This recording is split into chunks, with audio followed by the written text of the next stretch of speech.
Welcome back to the Masters of Recon podcast, your top automotive refinishing podcast with your hosts, Corey Kleinfeld and Ryan Brewer. Enjoy the show, guys.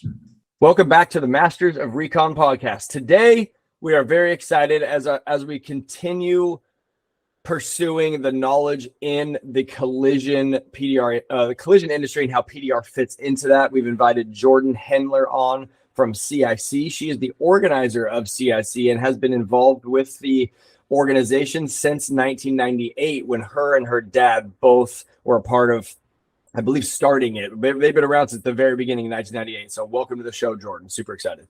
Thank you. Thank you guys for having me. I really appreciate it. Yeah, my dad was actually one of the founders. This is Collision Industry Conference's 40th year in existence. So really happy to be here.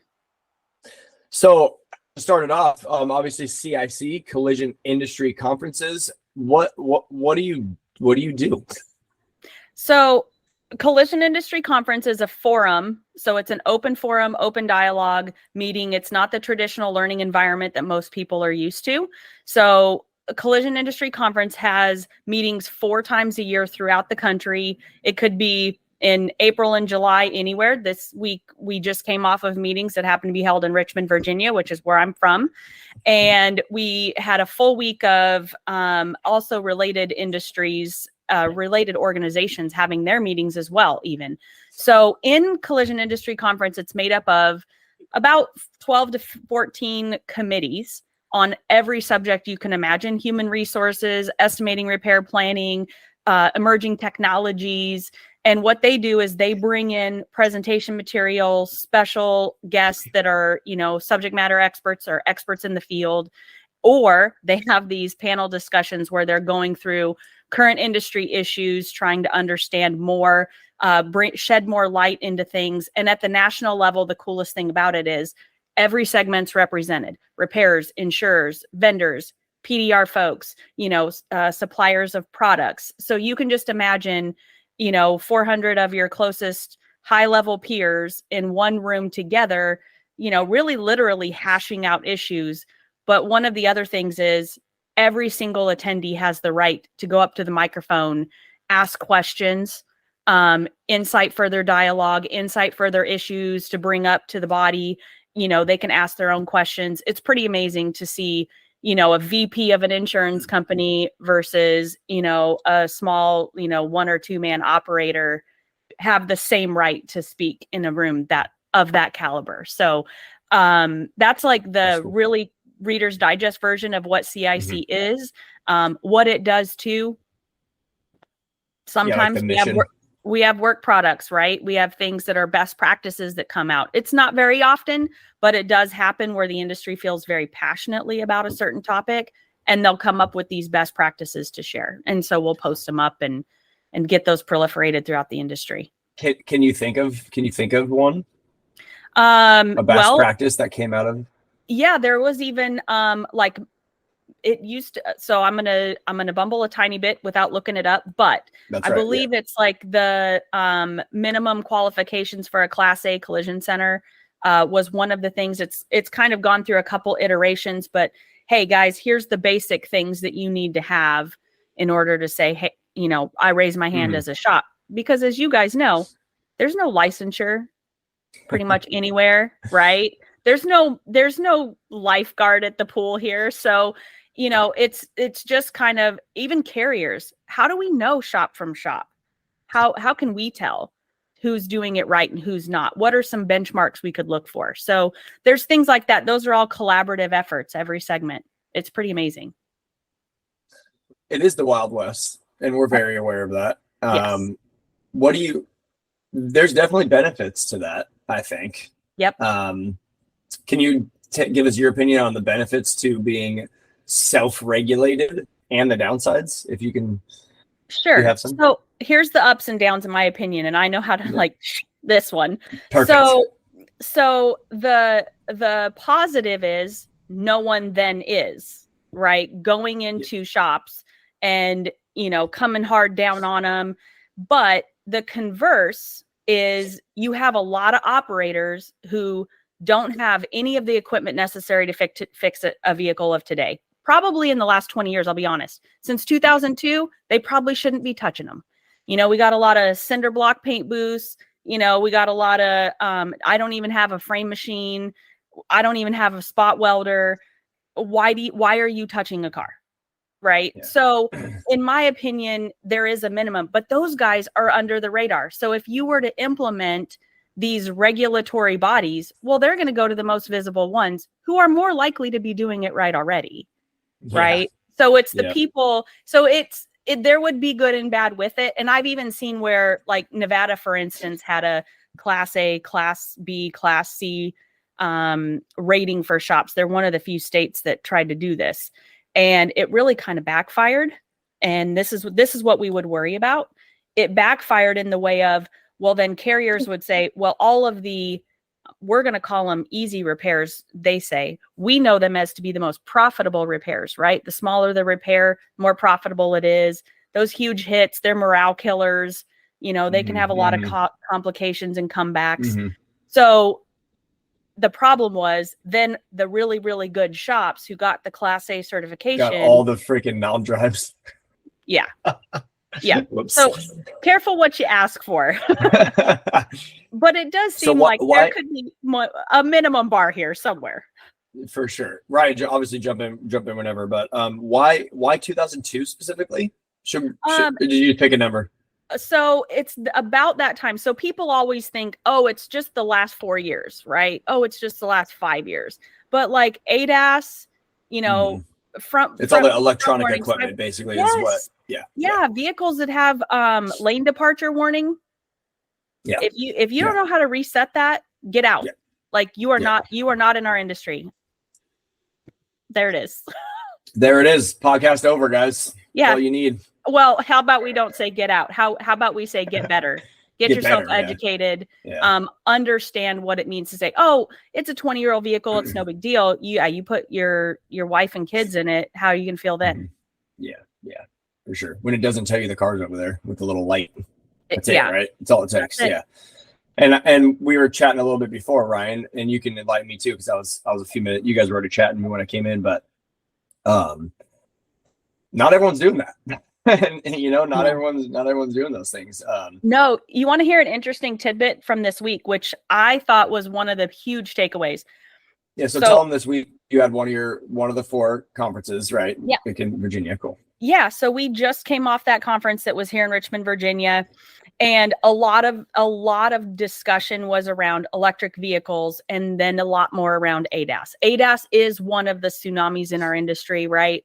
But interestingly, one of the representatives from CCC, which is the estimating platform for anybody who doesn't know, they actually came up to the microphone after one of the segments where they talked about, and our chairman, Frank Turlip, he's with Opus IBS. He is a very, very knowledgeable ADAS person. Highly recommend you trying to get him on your show. Can I get the name one more time? Yeah, Frank Turlip.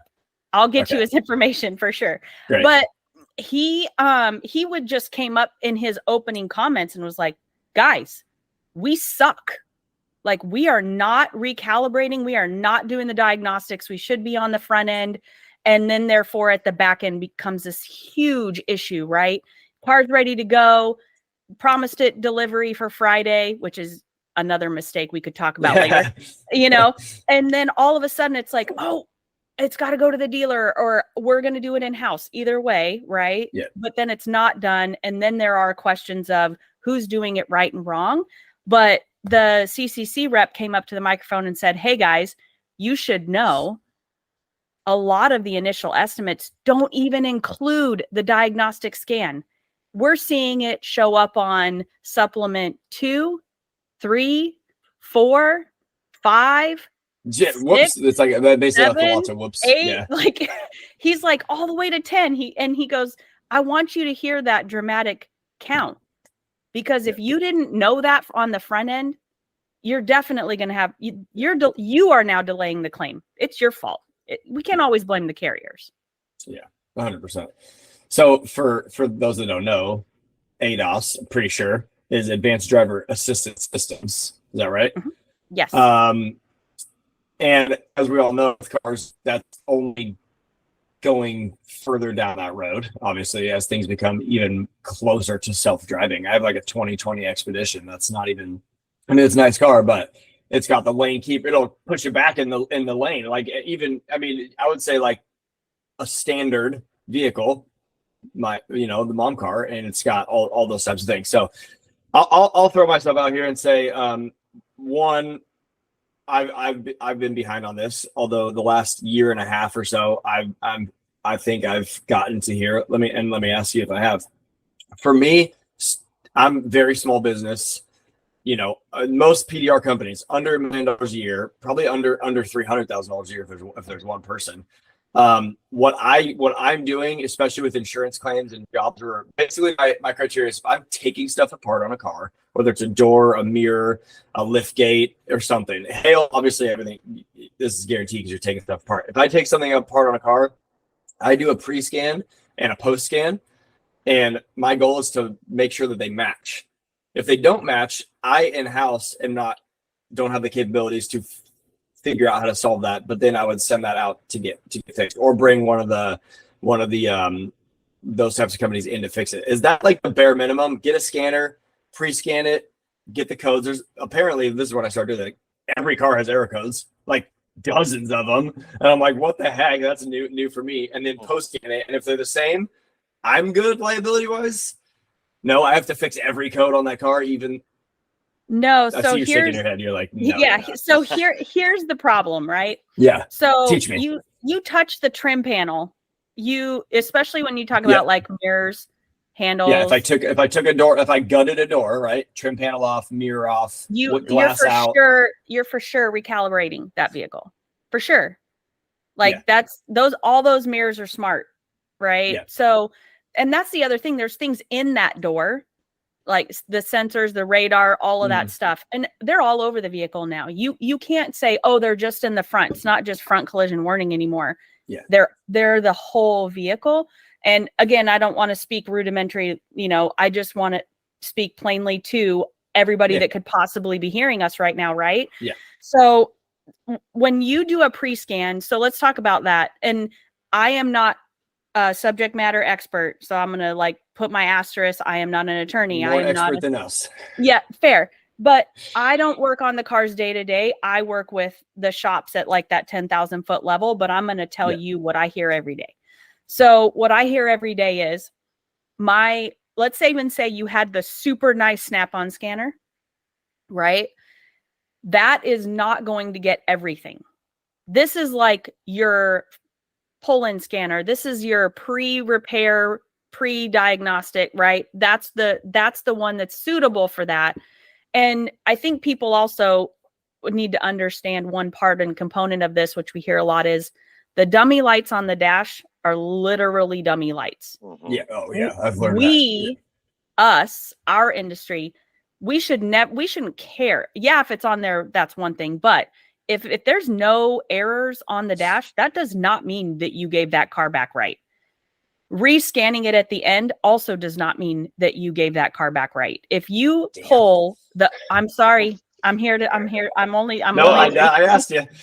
Yep. So if you pull repair procedures for your vehicle, right, and it's going to say no matter what, if you do X, Y is required. The scanner won't tell you that. So I'm going to put a call out to you guys. And here's another thing. Pulling the repair procedures, it costs money. It goes on your estimate, right? Yeah. If you're properly researching your repair, you guys have the high level of caliber that you could have to be able to go, hey, just like a body shop should, not that they always do, but that they should. I'm pulling all the repair procedures for this vehicle. If you're pulling anything off that car, you need to know. Right? Will it have to have a calibration? Will it have to have, where you're having to have a certain amount of weight in the vehicle?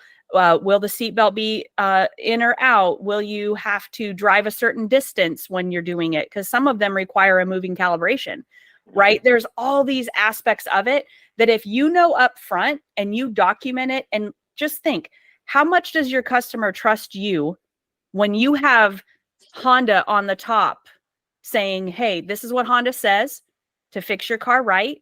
I'm only going to do it right. And in order to do that, I have to also do this. So yes, we're going to pull those, the hail damage out, but I will have to take apart this door.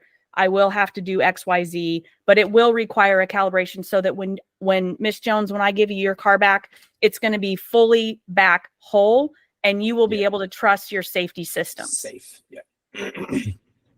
Yeah. So I think we're really bad with that as far as our PDR industry. As an industry. Well, apparently the body shop is too. We're moving. I know, but we're moving suck. way faster than paint shops, right? Most of our repairs are done within the same day, and with not having to be able to drill holes in cars, which is a big no-no nowadays. We were having to R&I a lot of things on cars, and we're sending them back to the customer in some case, probably most cases. Not correct, which is kind of scary. If you took something apart, it's basically every case, in my opinion, at this point. We were talking about the liability side of things before we aired, and that's huge, man. The liability that us as shop owners hold, I think we need to start doing this correct in every industry, really.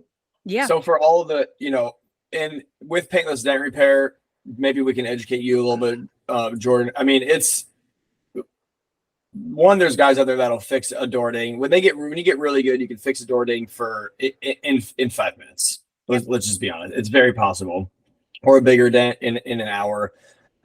So because of that, there's guys that'll do stuff for $100. Like I have a retail shop, and I'm like, I got to take this apart. I got to do this. It's going to be $685. Blah blah. And then I call another guy. He's like, $75. Come to your house. Boom. Right. So obviously there's that. You can't change that. It is what it is. If they go to that customer, they can take liability. But my point being, with that comes more and more, we're making more and more insurance claims. I believe Dent Ops was at CIC. I believe I saw that. And then I think maybe Paul Corden was there too. But he's been influential as far as pricing in our industry. But all that to say, Dent Ops basically transferring our system, Mobile Tech RX, into CCC1. Paul Corden with the more and more pricing. Well, we look at body shops, and dang near every job in the body shop is an insurance claim. Mm-hmm. Essentially every job, or the customer's just paying $4,000 because they don't want to make an insurance claim. PDR is we're basically there, Ryan. Like you get a 2-inch door dent in the door, and you have to pull the door panel off. You're at $1,400. I mean, because that could take a $1,000 calibration afterwards. Well, it's okay. That's what I'm saying. You're at $2,000 then, because the dent repair sure is $300, but then all the stuff to get to the dent properly and then put it back and calibrate it properly, that's a $2,500 estimate now. If you're doing it the way that everybody at CS, like the proper way. So welcome to the collision industry. Yeah, so we're basically there, Ryan. Like if you're fixing dents at a high level, then every claim is an insurance claim. If you look at a dent, every dent. Okay, well, I'll clarify this question, Jordan. If we have the ability to basically put a little plastic wedge inside the belt, between the belt molding and the window, we roll the window down, put a plastic wedge between the belt molding and the window, give us a little 1/4 inch space, slide a tool down in there, push the dent out, and then pull the wedge out. Do you think that is acceptable to not, if we didn't take anything apart, we didn't, do any of that, like, do we need to go down the road of all the calibrations, pre-scans, post-scans, all that stuff? Are you sure there were no sensors in the door? No. Wow. I mean, no. Yeah. So basically with your question back to me, which is kind of what I figured I would get, every dent is an insurance claim. Every single one. Not necessarily. I mean, a lot of customers, or it's thousands of dollars. It could be, it could not be. And the threshold for a customer is individual, right? Some of them can barely handle their deductible, and others are like, I'll go up to $5,000 before I'm going to tell my insurance. So that's where I think what we're missing is, as an industry, and I want to caution the PDR industry the same, because you guys are our industry. We are not separate. We are all part of the same industry. We're dealing with the same dichotomies, so as far as I'm concerned, the caution is, who is the customer? Who is, right? And that's the most important question. Just because the carrier is the bill payer, it's not their car. It's not. Right. And frankly, at the end of the day, if it's a bank, there's a bank note on that car, they're really the owner until the person driving it owns it. Which is 90% of cars or Right. more. Right. Yeah. So considering who the real customer is and who needs to be educated, there's a lot of duplicability in not necessarily the vehicle type or the type of repairs. No two dents are the same, right? There's never the same collision. We say that all the time. So they try to, the actuaries really want to make this predictable, but at the end of the day, collision is not predictable. The only thing that is predictable are the conversations and the documentations that go back and forth. So for you guys, I think it would be really a step in the right direction to say, hey, we're going to have this documentation that's generic that we can give to our customer that says, look, yes, it's this tiny little I know you see a tiny little tiny little dent, but if I have to X, it could end up with Y. If I have to take the door apart, we may also have to recalibrate your ADAS systems to make sure that all of your safety systems leave here the same way they got here. So I think that we see this with the shops who are, not in a direct repair relationship with a carrier. We see that the more they educate the customer up front, and hey, we're the professionals. Okay. There is not, the carriers are not in the business of collision repair. They're not in your business. So at the end of the day, I think that what I see as a trend, the shops who are educating the customers will have more of a likelihood being completely fine going out of pocket if they trust you. If they trust that you are concerned for their child in the car seat in the back, they care. Then they know you're their person. That should that's great. Go ahead, Ryan. No, that's it. I mean, that's point. Define out of pocket.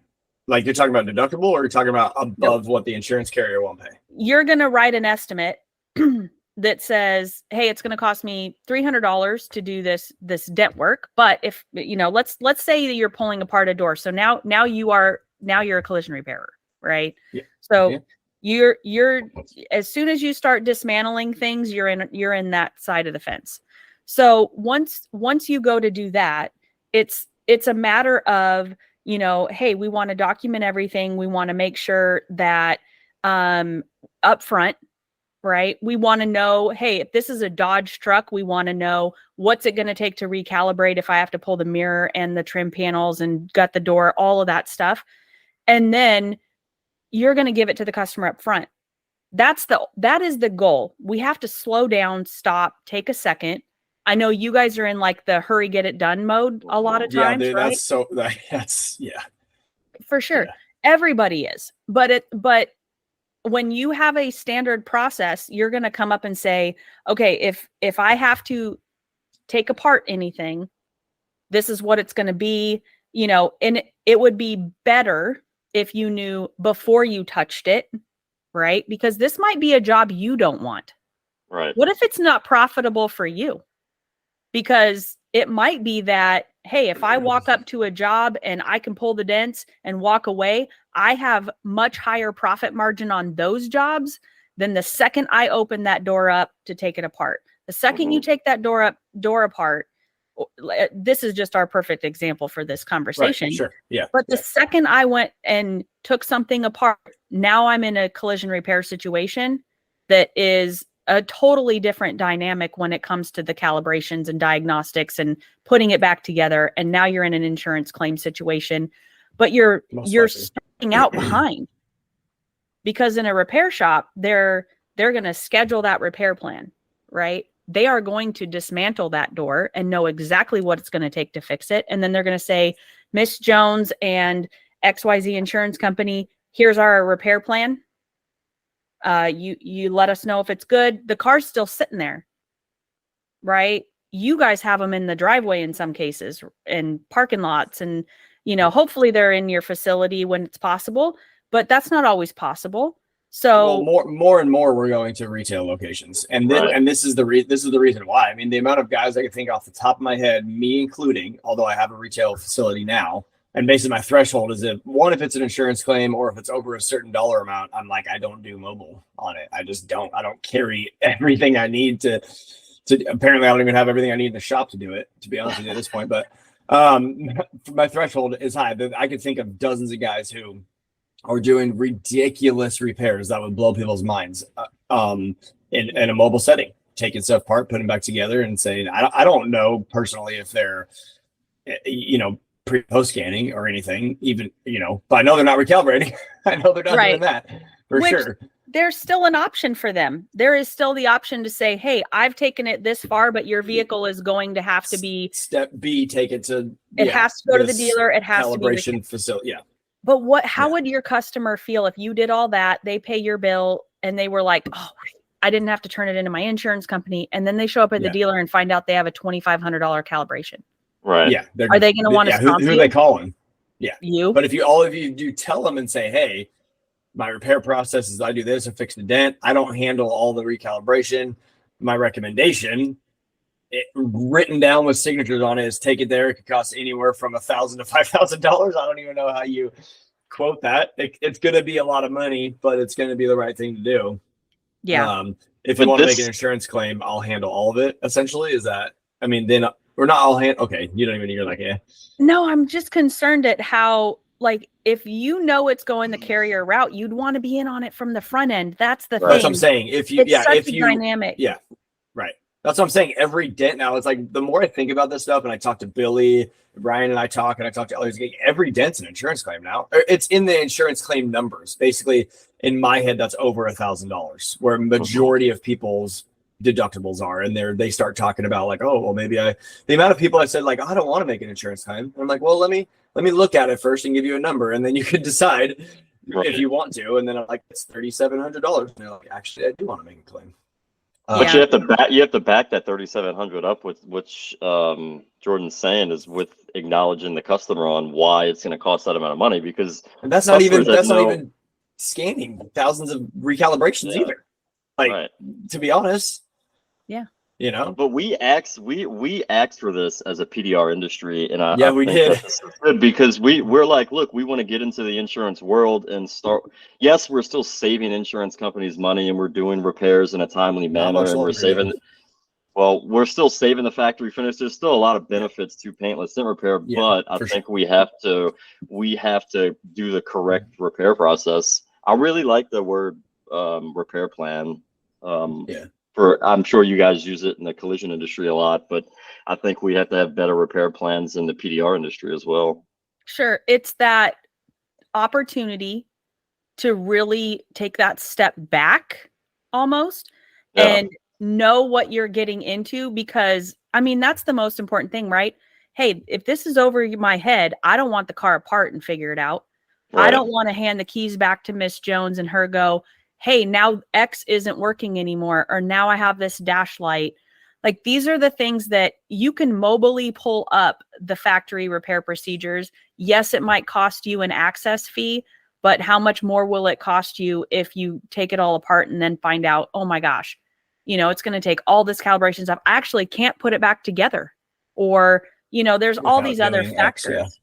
So one of the things, and I know you guys are saying it kind of between the lines, but there are a lot of collision repairs partnered with PDR professionals, right? And that is a really cool dynamic, because, yes, there are shops who have the bandwidth with their technicians to train them to do it in-house. But there's a lot of opportunity at times for shops to collaborate with PDR professionals, and then just you guys are part of the repair plan from the beginning, right? And then the shop takes on the calibrations, and some shops even have their own calibrations facilities now in-house.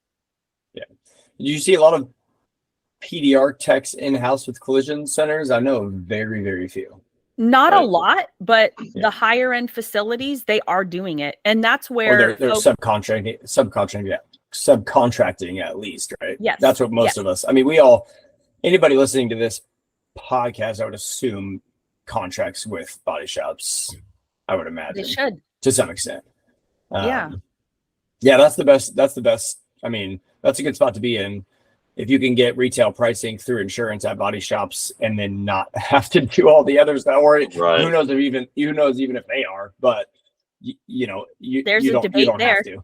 Yeah, you don't have to. There's a debate there because even at times the shop will have less headache and they'll do markup on sublet versus if they're straight billing, then there can be an argument. But if you handed a shop an invoice, well, that was the invoice. It's done. Yeah. Do you have an example of a repair plan? I'm like thinking in my head, how do I build a repair? It's like step 1, pre-scan. Step 2, take apart the door panel. She's talking about do the research on if we're having an R&I a door before, the customer comes in, you take photos, and then we do our research on the back end to say, hey, if we look up the repair procedures, which could you tell us for everybody listening some ways that we can get repair procedures? Is all data one of them? I have one way.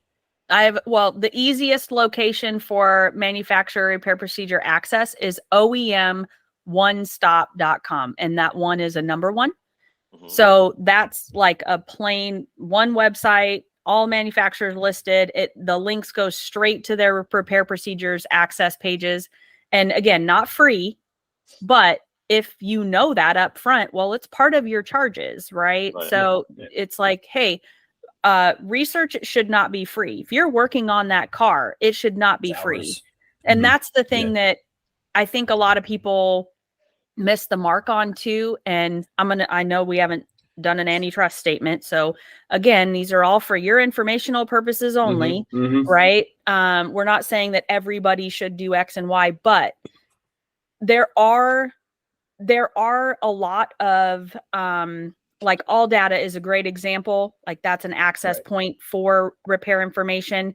But if Ford came out today with a new repair procedure on a door and you're in All Data, it may not be there yet, right? There is a little bit of a delay, but that is a great resource to have, like a 1-point stop to get that information. But as far as estimating or creating the repair plan, you're going to need an estimating platform. So that's CCC, Mitchell, Auditex, like those are the main 3.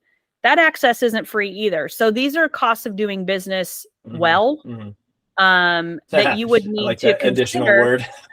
Yeah. So, it means like, hey, I know my cost of doing business. So this is what my rate is. And why would I get out of bed for anything less? Right. Great question. I'm actually looking at a Honda CR-V my guys took a door off of, and I'm looking at the mirror. And you're like, God, don't do it. Well, here's another thing is, right, a lot of PDR guys, I think, OEM1stop.com.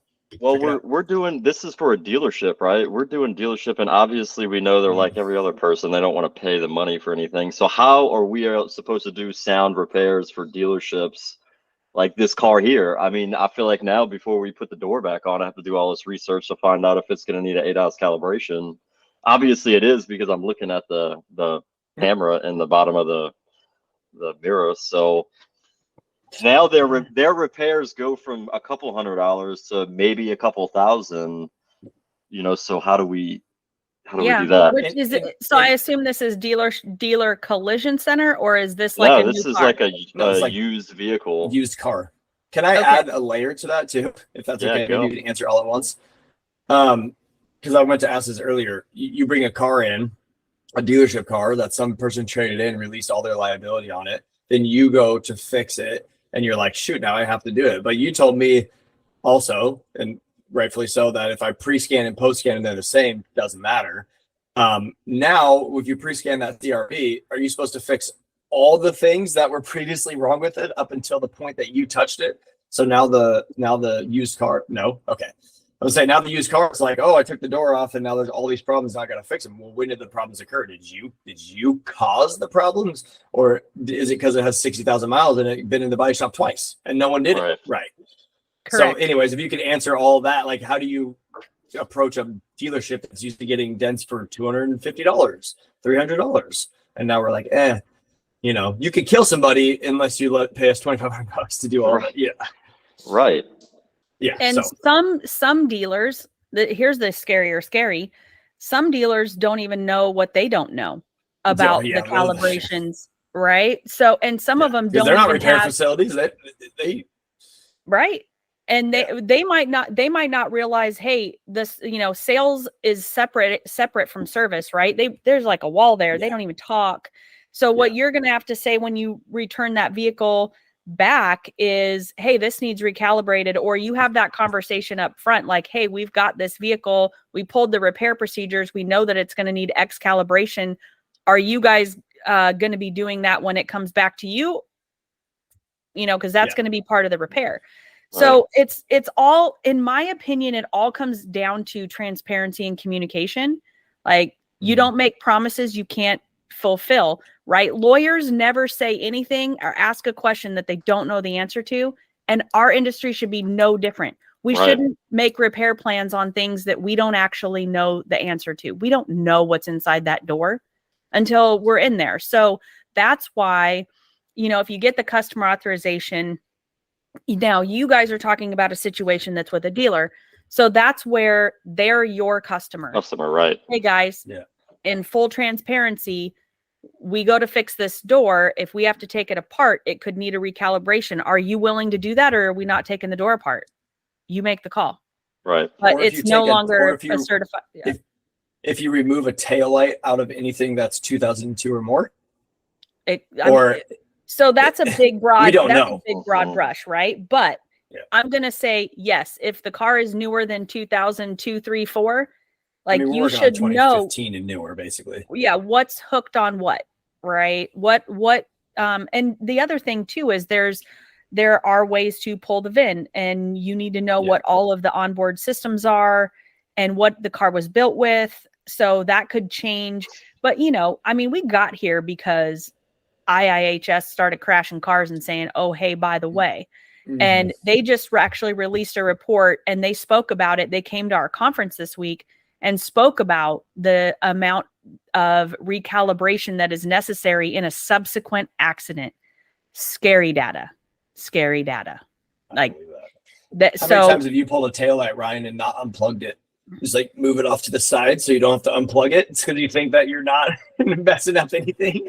Every time now, I'll tape stuff off and just because I'm I don't want to unplug anything, dude. I don't want to and that's the thing about you guys too is, so collision shops have to get even more concerned about gutting stuff all the way down. And you're not putting things back into a heated environment, when you're refinishing, that's a whole nother factor. But to go backwards a step, with these dealer relationships, you guys understanding what the vehicle has and doesn't have, and you being able, you have a choice on every job, whether you take it or not. Right. So if you take the job, you own the job. Right. So I'm going to go back to something you said a second ago. You're like, hey, I pre-scanned, I post-scanned, they match, right? Well, where you're going to find out how many codes that vehicle has is before you touch it, you pre-scan it. Right. And not every scanning device catches everything. So, our industry likes to use companies like, Opus, Air Pro. I'm going to miss a couple. Autel. There are companies out there that are literally connecting the vehicle to a factory scanner. And that is hey, it's $160 or however much it is. There's a number there. And you're going to say, listen, in order to do this, I have to pre-scan it, and this is how much it costs. But if you find out that vehicle, number one, had all these trouble codes, already issues, you're going to go, hey, this vehicle already has, these 40 lines on it. They are not related to what I'm about to do, but they're documented now. So that when you do the post scan, right, you're not responsible for everything that was on the pre-scan you just found out on the post scan. So you can't go in thinking, oh, I'll just scan it when I'm done. Don't get in a hurry. Don't get in a hurry. And if you're going to post scan, you better pre-scan. Because otherwise, for me, that was like my Band-Aid for now, because there's so much, I try really hard to continually learn things, and there's so many different things, and I can't just like change my business overnight. And obviously that's not even expected. I mean, there's literally billions of dollars being delivered today that are wrong. But for me, I was like, and I'm telling customers when I'm doing big stuff, like, look, here's my procedure now. I pre-scan it, I post-scan it, I make sure everything's the same. And now I'm like, there's something's wrong on the vehicle. Like, I can guarantee you that. I just did 2020 Range Rover, pre-scanned it. There was like 40 codes. It was unbelievable. And like the more and more I do this, I'm like, these cars, like, I don't even know. Maybe it came from the freaking dealer like that. Yeah, they only had 10,000 miles on it. Frick if I know. Yeah. And so I'm like just telling them, hey, I print it out and I put it in their little packet of stuff that I did, the insurance things. And I'm like, here's what it was before, here's what it was after. It was the same. I'm like, I didn't make it worse. Like if and now maybe that's like I would say, like, for anybody listening in PDR world, $1,000, $1,500 scanner, bare minimum tomorrow, start doing that. Pre-scan it, post-scan it. It's the same. If something's wrong, if there's different and you're like, oh shoot, fix that at least, bare minimum at least. And then you can try to get more and more, I would say, professional I have a Maximus 3.0. It was like 15 grand for the scanner. Yeah. Well, good for you. And it probably still doesn't pull. It probably doesn't pull everything off of it either, which is wild. Okay, so the OEs do and don't recognize certain devices, right? So they're going to say like, hey, we'll recognize it if it was scanned this way. We won't recognize it if it was scanned that way. But always, and every car's different. Always, does your scanner need updated? You can't just buy it off the shelf and think it's always updated, right? Like, right. No, you got to pay a yearly subscription for it, and it's a or even just updates throughout the year too. Just like even when I got my scanner, my like $1,500, $2,000 scanner, it's an Autel for what it's worth.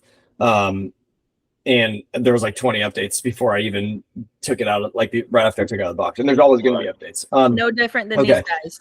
Right, for sure. Yeah, but how many apps get updated weekly, right? Man, I feel like I'm learning so much. So I wanted to bring this up. We talked about it a little bit. You got your coffee. Everyone's got our coffee, and you got your fancy Kiko mug. I do. I have my Kiko mug. Plug. Yeah, yes. Chris will love that. It looks like tea. Tea. Yes, he will.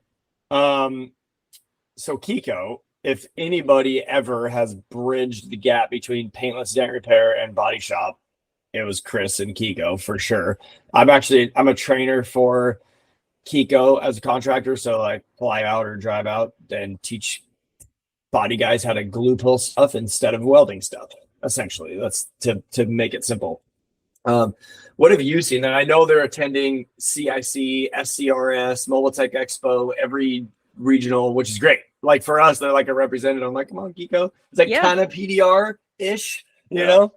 And with the training, like I tell, like, glue pull repair, GPR, can be used to completely repair a dent to finished with the right skill. That's not what we teach in a body shop. We teach that we can get the 80% out and then make it so that you can fill Bondo and repaint the vehicle.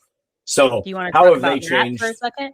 No Bondo. Well, go back to that after I talk about the relationship. Kiko, and also it's I could say a little longer if you guys can, because we only have 10 minutes left ish. Oh no, I'm good. Okay, so we might push a little longer. Okay. Yeah, I had 40. So cool. Okay. I will say, so I'm going to start out by saying, like, Chris White with Kiko has like literally taken the bull by the horns and bringing. He was literally, like you said, the first person to build the bridge, so that everybody else can walk on it too. He's definitely blazed the trail in the very visible national space that I'm in. He's everywhere. We actually had we had a trade show that followed CIC this week, which was called the Southeast Collision Conference. And we had a Lucid on the floor, and Kiko was an exhibitor, and somebody dinged the door. So we literally drove it through the trade show floor and did it on the floor demo, right? For everybody to see, hey, this is how it works real life.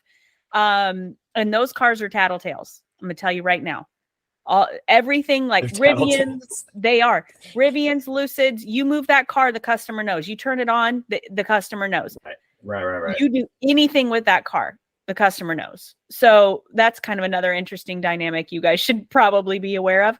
Well, yeah, I work on a lot of Teslas. Teslas, And they got cameras. I see the little screen in the front. Like, And all right, you're looking at me. think Cool. they're not activating customer? it. Oh, Yep. yeah, they can hear you. Yep. Yeah. That's a whole nother scary factor. That said, Chris, like he definitely has brought the industry, the PDR side into the collision industry forefront. He's been, making relationships. I mean, I know of myself personally, at least 20 shops that he's worked with and, allowing them to understand what you guys do, get the training, even if they are ending up to be like a sublet person. Some people still sublet, even though they do some in-house, they just don't have the time to do all of it in-house. Like there is definitely a lot of variation in relationships, but he has elevated you guys with us for sure. You guys have same reputation we do. We're all in the same boat, right? The crappiest of us are the ones that get the most visibility. The people who don't care how they leave the job, if it looks decent, whatever, I'm moving on. Those aren't our people. Like we want professional, we want perfection if possible. It's almost like the Toyota way applies here. It's not the 1% that we're looking for. It's the point of a percentage. Like we want no comebacks. You guys don't want comebacks, right? Everybody hates a comeback. It's like you stepped on toilet paper in the bathroom and you can't, it's horrible.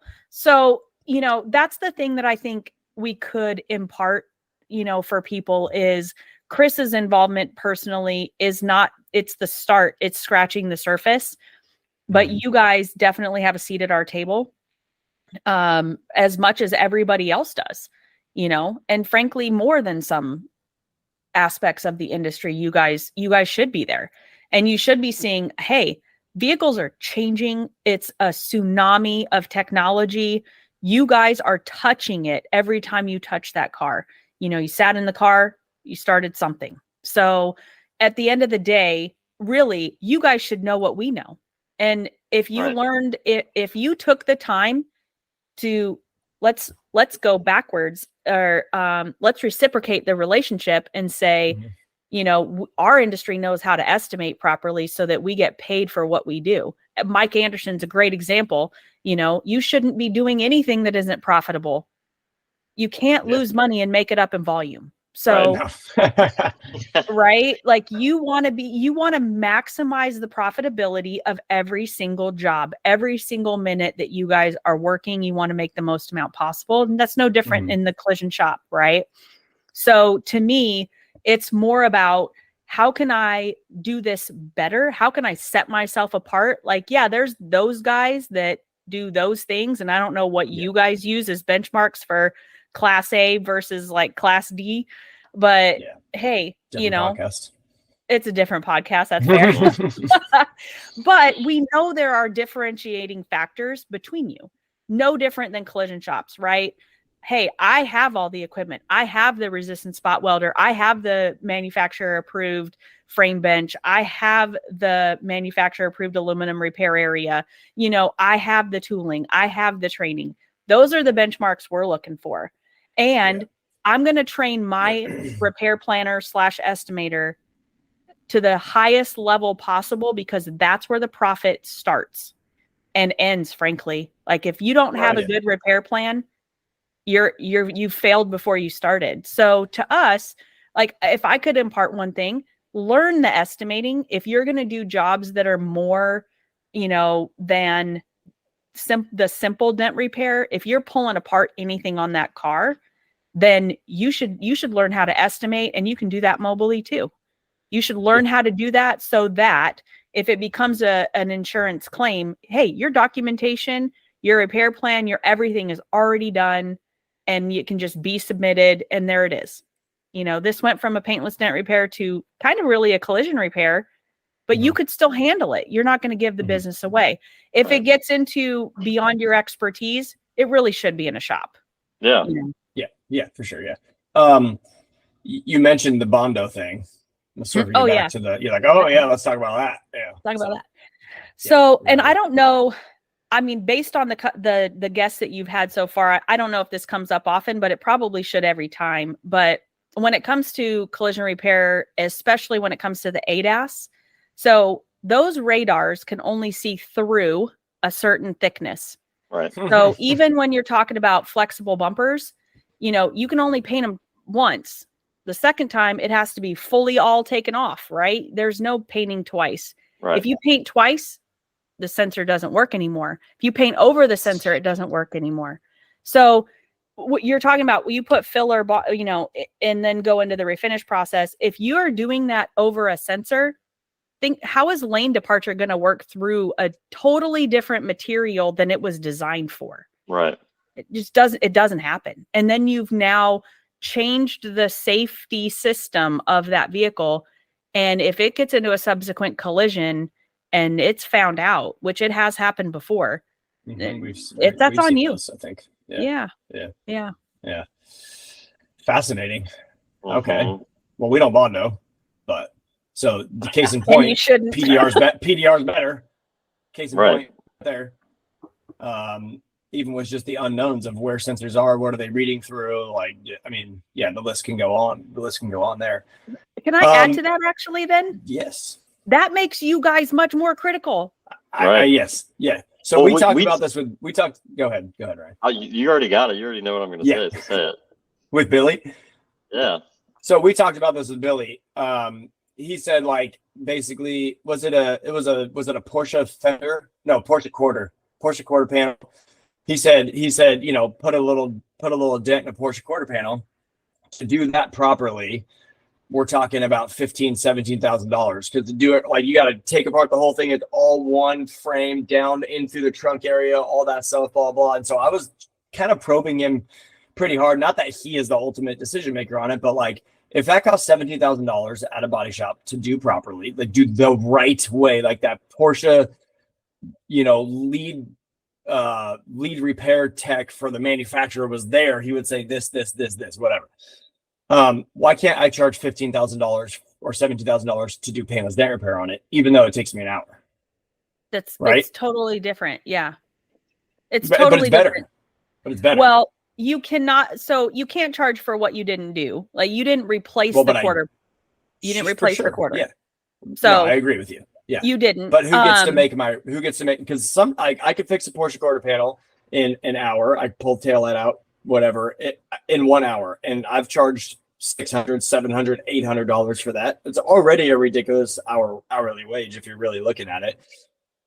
Why not 15? Because you didn't replace the quarter panel. You didn't. Right, I know, but I've decided that's what my rate is for that dent. I mean, and it's better. This is the same thing with Billy. I'm not saying I'm ever going to do that. No, that's fraud. Right? So I mean, at the end of the day, that's fraud. If you are saying I'm replacing the quarter panel, no, I'm not saying that. No. Listen, hear me out. Yeah, hear me out. So yeah, if I'm replacing that quarter panel, so first of all, it depends on what kind of material it is. If it's a restricted part, you only certain shops are going to be able to touch it anyway. That's another thing that is out there is restricted parts. I don't know where Billy came up with that number. I'm just saying that's what he said. No. It's probably accurate. It's probably accurate. So that's every day there's quarters that are, 20 Tesla. I mean, they're out there. Sure. For sure. Yeah. So if you're actually replacing it and you're having to either weld it in or rivet and bond it in, if you're having to do the actual refinish work, you're gonna have full refinish, full all that stuff. That's what costs a $17,000 quarter panel in this example. Yeah. Yes. In your example, no, I'm doing what I do. I'm using PDR. That's the end game, right? Is that you guys would then get that job and be able to bring it back to factory finish. So I'll take it a step further. And I'm not trying to grill you. Like, neither of us have the right answer. So in your opinion, potentially could be fraudulent for me to look at the price. So I'm going to say, okay, quarter panel, like, I'm going to get the most money I could possibly get for this. Fraud be damned, customer, whatever. I know it costs $15,000 to replace this thing. That's really what it needs. I'm going to do it for $14,999 in PDR. It's better for the customer. It's better for the car. The insurance company saves $1. It'll be done quicker, etc. So that's potentially fraudulent, looking at replacement cost and then me doing PDR in equivalent to that number, or like close. Like I'll do it for 12 grand. I'll save you a bunch of money, right? Is that fraudulent? Because most repairs that I do now, I quote with paintless dent repair. I measure the inches. I add factors. That's how we are essentially trained as an industry to do that. And the insurance company says, I don't know what the fuck you're talking about. Excuse me. I don't know what you're talking about. Car language. I don't know what you're talking about. I'm just going to convert it to replacement costs and then give you close to that number. I'm like, I don't care how you give me that number. I'm going to tell the customer it's paintless dent repair. So is that fraudulent in your mind? As long as you don't say you did the same repair, because it's not the same repair. You didn't have to have the same tooling, equipment, training, especially training, and expertise to do the quarter panel replacement. So it's really, the quarter panel replacement also would take 30 hours. Yeah. Mm-hmm. You're not taking 30 hours. Right. So, I know that's the same argument with Billy, is that like, you said all the way back to the very beginning, we have to learn how to estimate. And I'm not trying to actually make a case that I'm going to charge $50,000 for an hour of work. I'm not actually doing that. This is like a thought exercise, and I did the same thing with Billy. So I figured you have a kind of a different take on it. We get to decide what our cost is, like what we charge as a business. And if I know for sure that costs that much money, and I say, insurance company, I don't care how you write it, just give me $13,000, and I tell the customer, I'm going to paint this dent, repair this thing for you in one day. If you can work that out, Mr. PDR listener, I don't think it's fraudulent. I think it might be ridiculous. We have to justify. I agree. I don't agree, Corey, with that. It's a thought exercise. I'm just saying. I know everything that Paul Corden's done for us in the pricing industry. Like, this is why it's here, for that exact reason. Like, granted, we know the car might cost $14,000 or $15,000 to replace the quarter panel, but if we stick with the matrix, because we do have factors for exotic vehicles and all those different things to get the price and justify that amount of money. It's just like, will it come out to $14,000? We don't know, because we see Paul get, we can't say like crazy pricing, because that's the correct pricing on what it's going to cost for us to actually repair that. And my point again, I'm not trying, and I've said this on Billy, I'm not trying to make the case that I'm worth $10,000 an hour worth of work. My point being is that most PDR shops don't charge enough for repairs. And my point being is that there's a lot of room in there to potentially do that. So much so that it would actually make monetary sense for you to get that much money on a Porsche quarter panel. It would say it was better for the car, better for the insurance company, all that stuff. So my point being, you don't have to charge $225 for a Porsche quarter panel. You can get $1,200 for it, as you should, not $12,000. But that's my point in saying that, in my opinion. And every car is different. That's like and I use extreme examples because it just puts a glaring spotlight on that particular thing, is that it's okay to look at what it would cost in relation to what paintless dent repair would cost, if that's fair. That's my point. So the comparison is a collision shop's going to give you a really politically correct answer to that, right? Like, well, you guys don't know ish compared to what we do, blah, blah, blah, right? Sure. That could totally be the way that conversation goes. But to your point, what point I think you're trying to really drive home with folks, and this is the same in the collision industry. If you don't know what your cost of doing business is, then you have no business coming up with some rando labor rate that you stole from somebody else.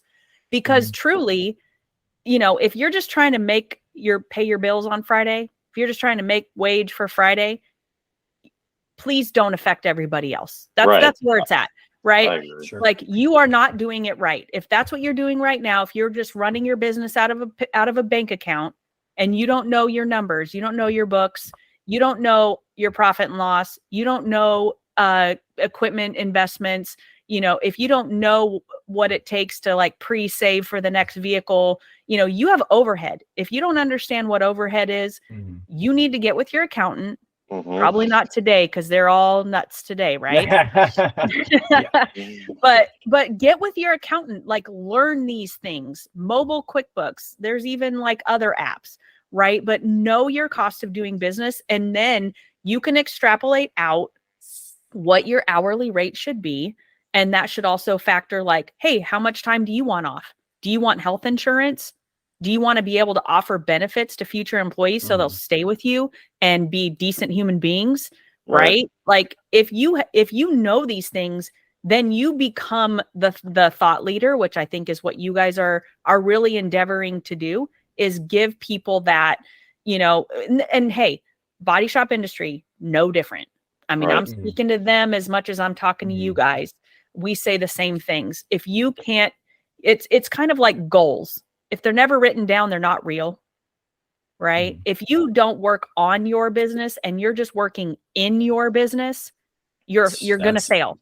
It's a matter every of PDR time. tech in the country, damn near. But you gotta budget time. I'm going to call it margin. You got to budget margin to really go, okay, this is my hourly rate, even though, it might only take me an hour, but do you consider efficiency? Are you doing straight time? Are you doing, and it sounds like there's a matrix, there's an adjustable, pricing model. Yeah, we don't charge by the hour ever. That's net, except for R&I. Right. I don't think there's any PDR tech in the country charging by the hour. We charge by the job. Well, the factors. That's all the factors. Yeah. So basically, we're looking at the size of the damage. We measure it in inches, and we add other factors, whether it be an aluminum panel, it goes through a body line. We have to glue pull it. All the things that basically make our job harder or take longer, we charge for. The reason we do it that way is because I'm a 23-year tech. Ryan's, been, I don't remember how many years, 20 years, something like that, 15, 20 years. We're really fast. So we don't charge by the hour because then you get punished as you get better. Sure. Right. So we're just a flat rate we charge. But now, and that's been great. It's been great. But now that we're sending that information to insurance companies, they're like, I don't know. You're like, we're sending them something in French and they're like, I don't know. What do I care how big the dent is? Like, well, I don't even know how to do that. They don't know how to justify it to their superiors, right? So they write it as every single insurance job, unless they one line PDR $2,200, they have rewritten my estimate through our mobile tech RX system in inches with all my factors, rewritten it into on CCC1 into body shop terms, hourly rates. Hourly rates, like literally on the Porsche, they'd be or on the door, they'd be like, they write an hourly rates, body labor, paint materials supplied, like they put all that shit in there. And I'm like, just so you know, I'm doing paintless air repair. And I tell the customer, just so you know, this is what I'm doing. So it's a weird thing. Confusing though. It's very confusing on every party because the customer doesn't understand that whatsoever. And that's the main thing that Jordan's talking about is the transparency and the communication that we should have through clients. But the insurance companies don't make that any easier on us, So how do we come up with a way to fix that on our end with the insurance companies, right? So they're going to write in CCC because they use CCC. Right. So they're going to take what you wrote, no different than if a customer were to hand you an insurance estimate, you're still going to write it your own way. That's how they are. Right. And I will say, and I don't know if you guys have seen this proliferate throughout your industry, but in COVID, and I'm going to paint carriers with a broad brush right now, but I'm going to say they all collectively got real dumb. Right. We all saw in 2020, there was a ton of layoffs of really seasoned, knowledgeable former techs, former estimators, former industry people that went to the insurance side. They knew what they were talking about, or they've been doing it long enough. They've been in enough shops that they're educated by, proximity, let's call it. And there's a lot of shops out there that really try hard to educate insurance adjusters and insurance personnel. But what happened in COVID is a lot of those folks went away took retirement or what have you, and they downsized a lot in their personnel departments. Virtual. And then went virtual. And a lot of those virtual estimating companies are actually a third-party administrator. I mean, you know, Steven that you're talking to could start it out the morning as a Starbucks barista. Right. And this afternoon he's adjusting claims. Right. That's an actual true story. At Storms. Wow. Like literally was like, hey, I'm still at my first job at Starbucks. I'll have to get back to you when I get into the claim system. Like seriously. Damn. So guys, Damn. like these are not educated in our industry people. I'm not saying they're dumb. Right. But I'm saying their level of knowledge of our industry really is rudimentary. It's only what they were told in their training period. So the only way it's going to get better, and unfortunately, you pretty much have to educate a new person every time, because it's not like, you know, before where you'd have Steve coming into your facility looking physically. He was that area person. Yeah. But I'm going to tell you guys something that is prevalent in a lot of states, and specifically Virginia. I know it's true. Virtual estimate is great, but if any party disagrees, a physical inspection is required. So that means they have to come look at the car. I mean, you guys should know that, you know, hey, we've gotten as far as we can on the discussion portion of this. I think it's only going to work if you come see the vehicle, because you've requested photos 8 times and I still can't get you to see what I'm seeing. Right. So, you know, at some point there's a breakdown. Yeah. And at every point, the customer should know. You don't want them to know the day before you promise their vehicle back, or you promise to show up and fix that thing, that, hey, by the way, your carrier hasn't even approved this yet. You know, you want like the delay in claims right now is a monstrosity of an issue. We have vehicles that have sat at shops for 6 to 9 months waiting on supplements issues. I mean, it hasn't even been repaired yet. You know, it's really, really a level of almost tragedy at this point. So I talked to my adjuster yesterday too, and he said that he can't even, just for not my adjuster, my insurance agent. Yeah, what is it? Just agent. Thank you. Sorry about that. My insurance agent. And he said he can't even get insurance companies to write policies for car insurance, because every meeting he goes to, and he's pretty big in California, I would say, like runs a pretty big, and he is the owner. He doesn't write policies, but anyway, he can't even get him to do it because over the last 3 years, the amount of money that they've paid out in claims has so far surpassed their numbers that they thought, that they don't even want to take in any more customers. And so I was like, dang, that's wild. He's like, don't switch your insurance company. People that come ask him, oh, can you just do insurance with just my car? He's like, I don't even want to do it. It's not even worth it.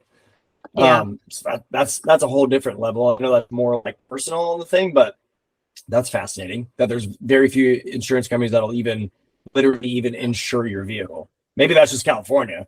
No, Right. it's not just California. It's so what I think is the bigger discussion point here for your listeners is more about, like, you did not buy that policy, right? Yeah. The customer did. And right, wrong, or indifferent, they own it. You don't own it.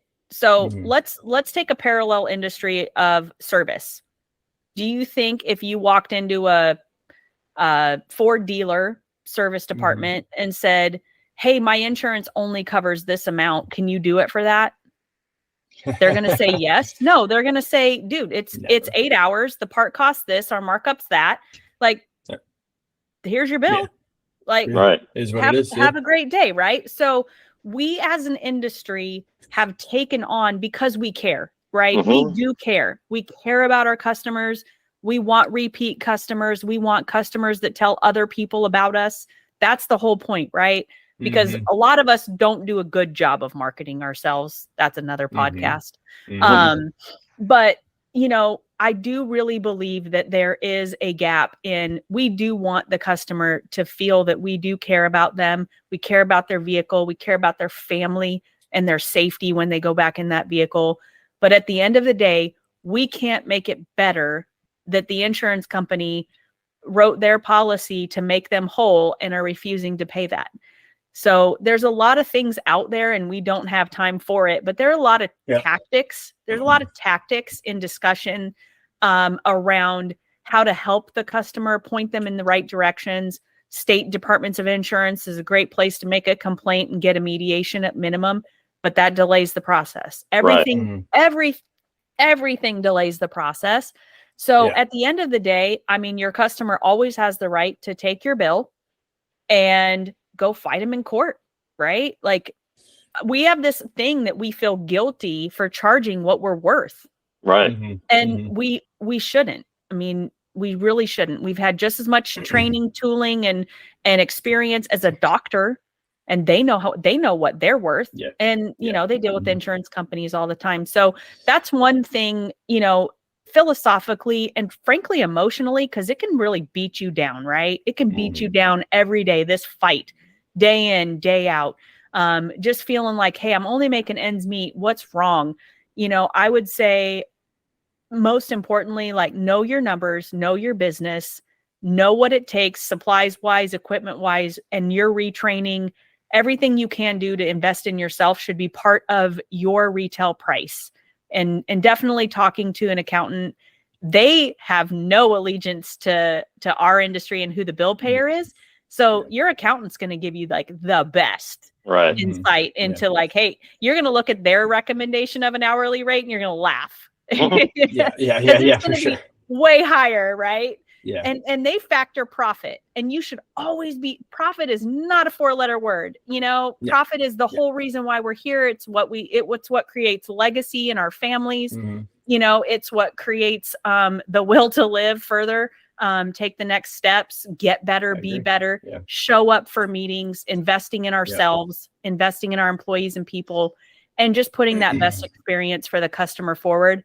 And, you know, hey, customer, hey, Miss Jones, I'll hold your hand. I'll give you what I know. I'll give you the industry resources out there, but this is our bill. Right. Yeah. That honestly, I think that's a great spot to just like kind of capture everything we're doing. And I'm going to throw a curveball real quick, but if you want to know more, go to CIC. I mean, pretty much you're ready to catch the curveball. I'm not that. I never could throw a good curveball. That's okay. But I would be remiss if we didn't. We're both wearing Restore FX shirts. A whole different segment of the industry. We're not even talking about moving metal around anymore or taking stuff apart or anything like that. So completely different. Maybe you know nothing about this. I don't know. Or maybe I don't know if these people show up at CIC or anything. Paint correction. The guys that sand, buff, polish, add what's Restore FX, add a hand applied layer of clear coat that is 8 microns, undetectable by paint detectors. Does any of that affect anything we're talking about? I know painting over sensors, that's one thing that we could consider, but I don't think in our situation, Ryan, that Restore FX or paint correctioner would have any problem with that. Do you have any knowledge of the space of paint correction or clear coat repair or anything like that? Just enough to be dangerous, but I do know like that the knowledge of the refinish industry does have as much responsibility to understand, you know, where what they do could affect onboard safety systems. That's the only cautionary I would give, is to make sure that what you're doing. I mean, you know, I have ceramic coating on my car, and you know, there's a lot of like clear bras and all of those types of things. Like there's clear bra a would lot. Disrupt a sensor, would it not? Yep. Those are definitely a factor, and dealers put them on all the time, right? Sales sells it, and manufacturers put them on. Right. So if they're putting them on, that's one thing. So it really could be like, hey, is this one safe or not? Like, you know, what if it was tinted? What if it was whatever? Like, I think that there's power in knowing always. Ask every question imaginable. Just logistically walk it through in your mind before you go to do it. And that's at least one level of prophylactic for yourself, right? Like you just want to, it's CYA here all day. Yep. Yeah. Okay. Fair enough. I'll add to that. I think that This is a lot. There was a lot of information thrown out there today. much. So even I'm gonna with listen to this one. people with the Restore Effects, or even if you own a paint correction company or an interior repair company, it doesn't matter what it is, this information is still good for you, because if you're working on a customer's car and you notice something wasn't repaired properly or the sensors are on in the car, you should have enough, knowledge and information to be able to relay and communicate to that customer that, maybe they need to get something checked out, and maybe they had a poor repair at a different body shop, because you might be saving their life at some point. Yeah. So. That's what matters. Well, yeah, this is definitely one I'm going to listen to, because when I'm interviewing, I'm somewhat always trying to flow it, but there's a lot of info here. Yeah. Thank you so much. I hope to attend a CIC at some point. Maybe when it's on the West Coast. January, Palm Springs. Palm Springs. Sweet. Every January. That's right. Okay, cool. Well, that's pretty cool. That's West Coast as you're going to get, probably. Yeah, we're SEMA. Yeah. We're SEMA every year. Sure. That's a Vegas, given. Nice. So yeah, schedule's always up on Awesome. CIClink.com for sure. Good stuff. Sweet. Fantastic. Well, I appreciate it. Thank you for coming on. I hope you guys learned a ton. If you didn't, you were not listening. Right. Listen again. Yeah, listen again. That's I it. appreciate you guys. It's a wonderful opportunity. Thank you so much. Thank you very much, Jordan.